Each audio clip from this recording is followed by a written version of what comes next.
What's up, everybody? Welcome back to another edition of the Seals Pod. My name is Teddy Jenner, and we're joined by a very special guest this weekend, our brand new goalie coach, Hall of Famer, Bob Watson. Bobby, how are you, brother?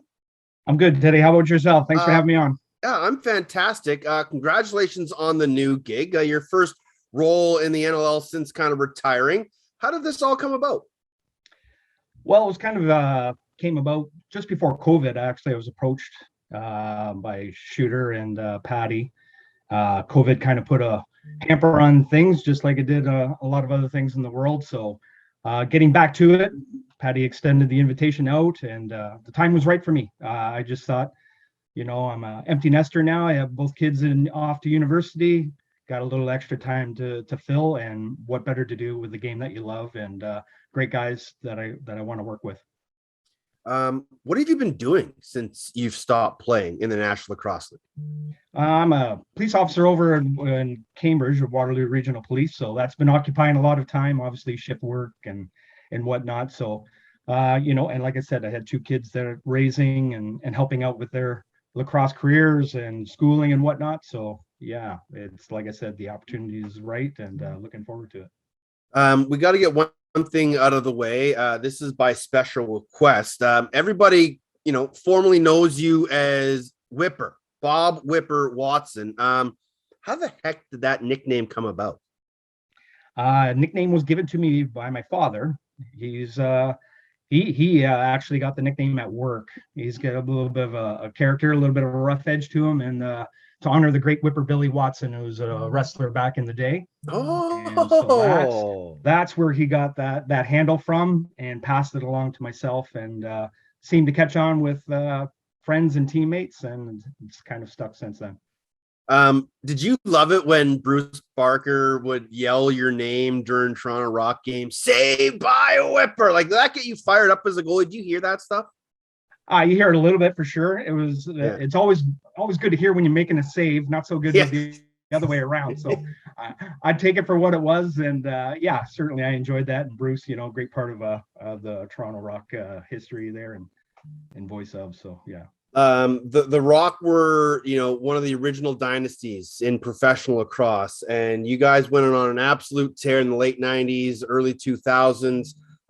You were a major part of that. Whether you're taking on the Nighthawks or the Stealth or the Wings, you were in some of the biggest games this league has ever seen. What do you remember about those days and how special a time that was for you and the rest of the members of that Rock organization?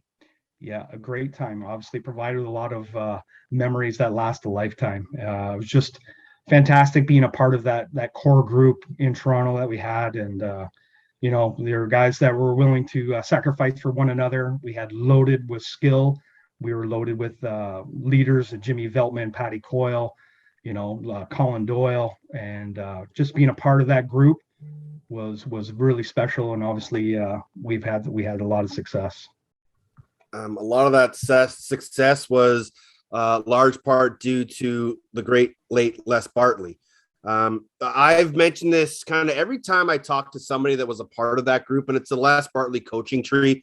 The amount of guys that played under Les, even back to when he was with the Buffalo Bandits coaching. You look at Derek Keenan, Eddie Como, Paulie Day. You now come into the Rock days and Patty's coaching and Shooter's coaching, and now Laddie and Veltz are involved, and now you're here. What made him such a special person that he was able to instill the qualities that he had in so many of you? Yeah, Les was unique back in the day. It kind of the equivalent to like a captain video. He seemed to be so far ahead of the time. He would break down other teams through video. We were prepared for everything. He was so instrumental in prepping us and breaking down other teams' systems, and and had us focused on what we needed to do. He also relied on people around him. Like he had guys involved like Eddie Como at the front door, who was just an offensive specialist, and let Eddie go to work on that. And let the guys around him. He didn't really micromanage anything, but he oversaw everything, and he had his final say in everything. He was a great motivator, obviously came into the room, had many dynamic speeches, and a definite people person, and the kind of guy that would instill confidence in you. Remember personally myself, if you have a game or you struggle, or at any time and point in your career that you're struggling, he's the kind of guy who would come up, throw his arm around you, say, "You're my guy. You've got me this far. Let's go all the way, and I've got total confidence in you." And goes a long, long way with your players. 2011, your swan song year, you win the National Lacrosse League title at home in Toronto in front of family and friends and rock faithful. You get inducted into the Hall of Fame later that year. Take me back to 2011 and that environment in the ACC at the time, and what it was like to go out as a champion on your own terms, being the best that you could be. Yeah, I think that's key. Going out on your own terms is huge. I mean, I've played with so many guys, and you see some guys that don't get that opportunity, and you can see the frustration in it all, and to have that opportunity, to have it work out the way it did, storybook. I couldn't have wrote a better script. Enjoyed every moment of it. To play that final game at home was huge in front of your own fans. 15, 16,000 strong. And, and I had a young family at that time, hopefully old enough they can remember their father playing. Was kind of unique feeling. And to go out on champion, out on top, and have no regrets, nothing better. Which loss stings worse, the wings or the stealth? I think probably the wings for sure. 2001, probably I'm thinking myself, one of the best teams that I've ever played for. We were solid throughout, and came up against that wings team, and they were phenomenal that game. They were the better team. They beat us, and that was I believe it was our third year that broke the streak, and then we picked up the following 2 years again. So I mean, that was a tough loss.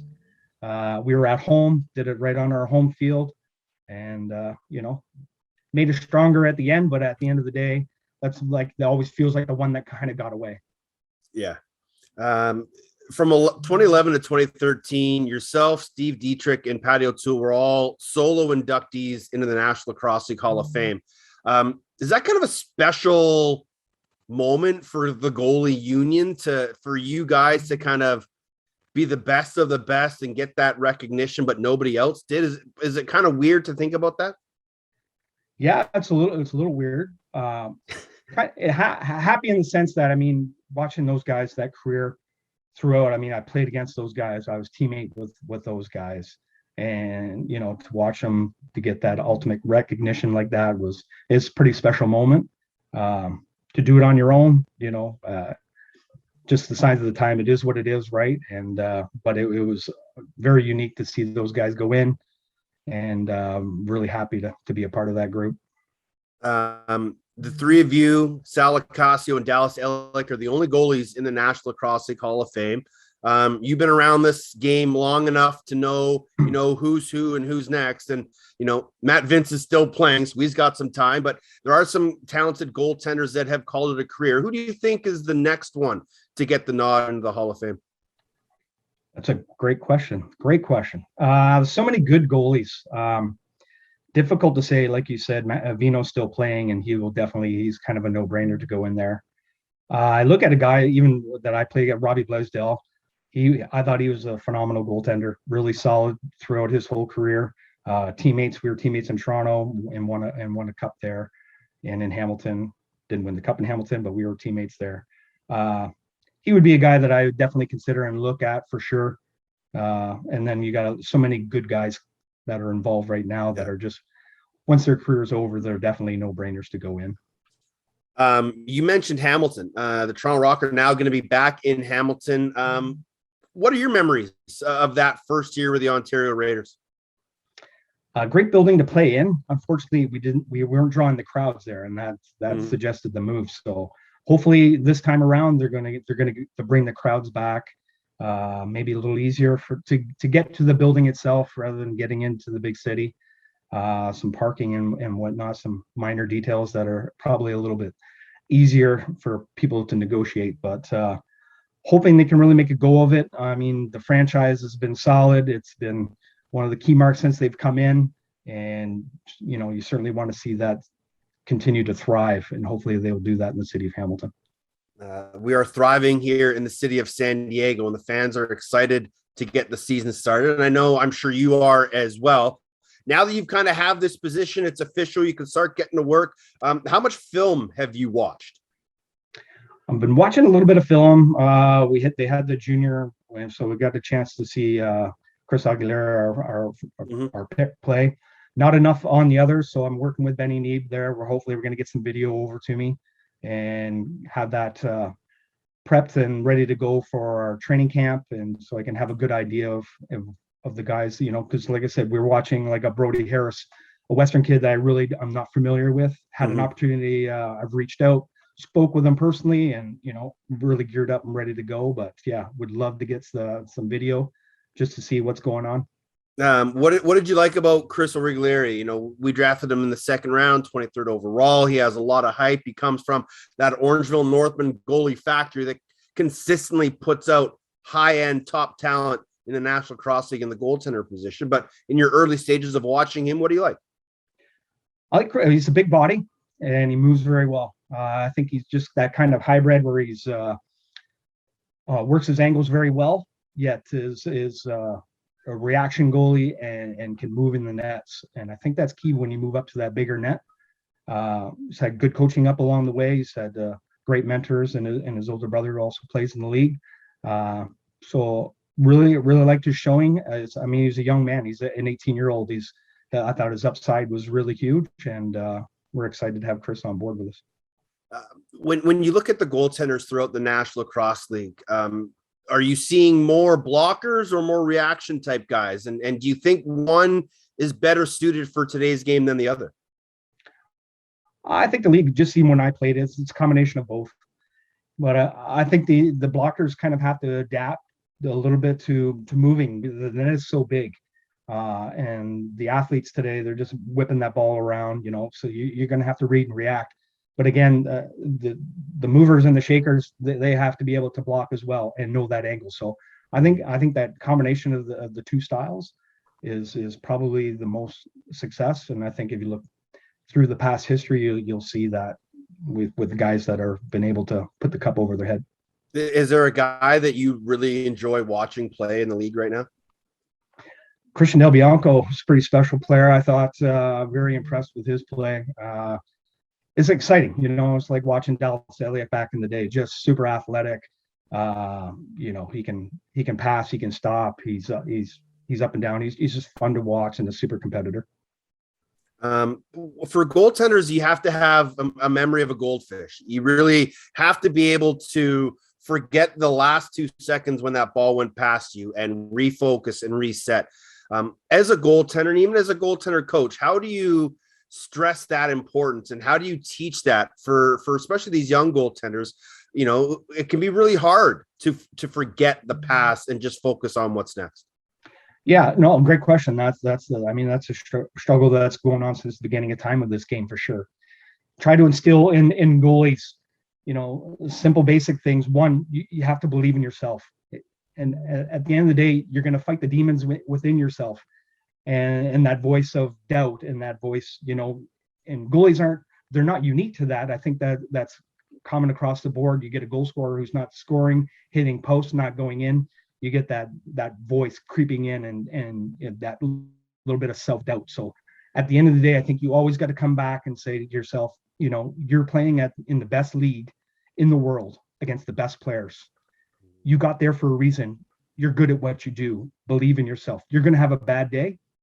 And as a goalie in that league, yes, you're going to give up goals.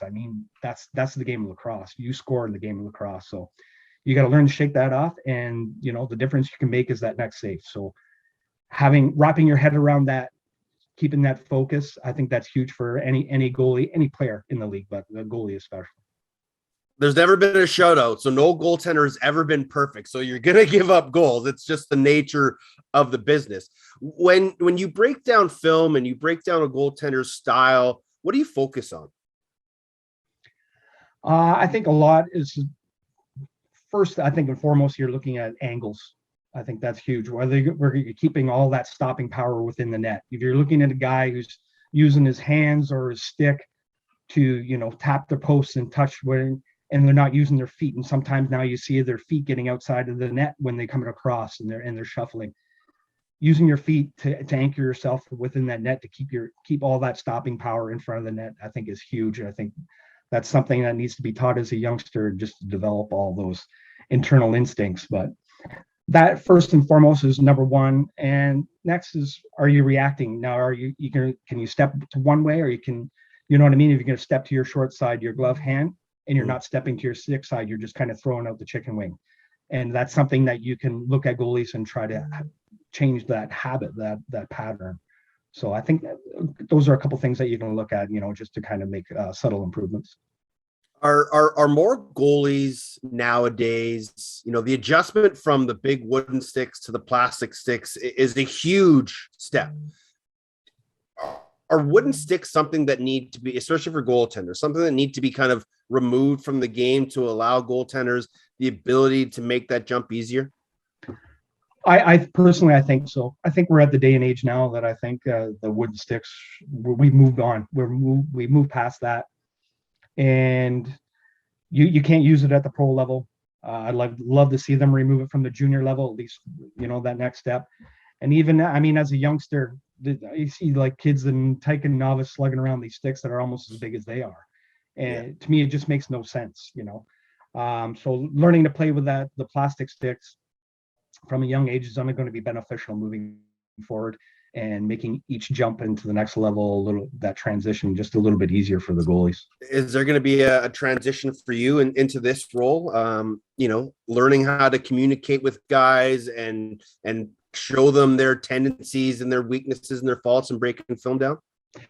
Yeah, absolutely. And I think I've had that discussion. I've had an opportunity to speak with all the goalies right now, and have made it noted, this is my first time doing this, running through, and I'm going to make mistakes, but I'm open, I'm willing to learn, and just like I'm hoping they are to do the same. So, and for me, like I said, this is something that we're going to work through together, and each one of them is going to be different. Each one of them is going to want different things from me, and I'm hoping to be able to provide that.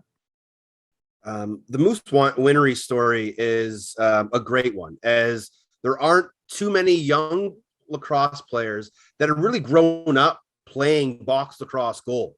And that is sort of the one area of the player pool that needs to grow, is American goaltenders. When you see what Moose has done, and when you talk to him and you see the future of the American goalie position, how excited are you? Very excited. I think, like you said, I think that's something that needs to be addressed. And the more that they play the box game, the more they're going to satisfy the need to fill that hole right now. That's really, it's prevalent. Like 90 to 95% of the goalies have to be Canadian in the box league right now. So definitely exciting. Would love to see an advance in that. And, you have the American influence from the field game, and the out players and the guys working the back door. So what better would to make that final statement to have American goalies in there, and just raise the playing field. I'm excited about that. Frank Scigliano will be the number one guy coming out of camp, and he's been a number one guy before, but for a lot of his career, he's kind of had, either someone in front of him or someone kind of lurking over his shoulder trying to take his position. As a guy that has been that number one focus and that number one threat in between the pipes, what's your message to a guy like Frank, who really needs to kind of show that he can be that guy and step up and lead this team to the next level? Yeah, I think I had a good discussion with Frank about something similar to that. And, Frank, he wants to have somebody push him. He's looking to have that. But at the end of the day, like any starting goaltender, you're looking to have the confidence of your teammates first and foremost, and your coaching staff. And, I've had plenty of discussions with Pat, with Shooter, and, they're absolutely thrilled what Frank's done in the past, and they're excited about his future. And they believe and knowing those guys the way that I do, the team has Frank's back. So they're excited about his possibilities, and we're hoping he's going to guide us here to a championship. Um, is a defense more structured around a goaltender style, or do goaltenders structure their style around the defenses that's in front of them? Do you think? I would say a combination of both, but I think ultimately you're going to run the defense you're going to run, Yeah. and I think it's up to the goalie to adapt to that. But any good coach is going to instill that defense that's going to, this is what our guy is, so this is how we're going to, if he's dynamic on outside shots, let's give up a little bit of outside shots and take away the middle kind of thing. And so I think it's definitely a combination of the two, but a goalie always has to adjust. You're the last line of defense. That's just the way it is, and that's what you signed up for. So the schedule is now out. December 3rd is the Seals home opener. Camp will start at the beginning of November. How excited are you to get to San Diego and be a part of this organization and see what you guys can do? Yeah, very excited. Obviously excited to get things going and put some faces to the names. I've spoke to a lot of people. I just haven't seen the faces yet. So I mean that's a big part of it. And it's been a while, 2011 since I've been around this whole atmosphere. Had the opportunity to share the war room a little bit during the draft, and got the blood flowing, the juices flowing again, and it was special to be part of something. And really looking forward to it. I'm looking forward to getting there and seeing you, and we can reminisce about the 2002 Mann Cup when you guys stole it from us there in Brampton. But congratulations on the new hire. I know the Seals are extremely happy to have you. I know the fans will be excited to see what you can do with this goalie crew. So welcome to the Seals. I appreciate your time as always, Whip. Thanks, Teddy. Much appreciated.